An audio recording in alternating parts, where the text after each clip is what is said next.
আসসালামু আলাইকুম। এটা সেই গোসাইপুর জুম্মা মসজিদ। দেখছেন প্লাস্টার হয়ে গেছে, কিছু প্লাস্টার বাকি আছে, রং নাই, ফ্যান নাই। দেখছেন বাঁশ বাঁধা আছে বাইরের সাইডে, কিন্তু প্লাস্টার হচ্ছে না, মিস্ত্রি নাই, পয়সার অভাব, টাকা কম পড়ছে। আপনারা যা পারবেন আমাদেরকে এই মসজিদে দান করবেন, আর আপনারা বেশি করে ভিডিওটা শেয়ার করে দেবেন যাতে অন্যজন দেখতে পাই। যেটাই পারবেন সেটাই দেবেন, একটা লাইক দিবেন ভিডিওতে।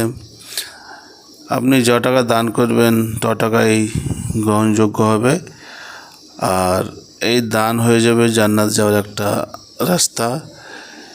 যে দান হচ্ছে জান্নাতের একটা দলিল। দান করবেন মসজিদে, আপনার দান বিফলে যাবে না। আসসালামু আলাইকুম।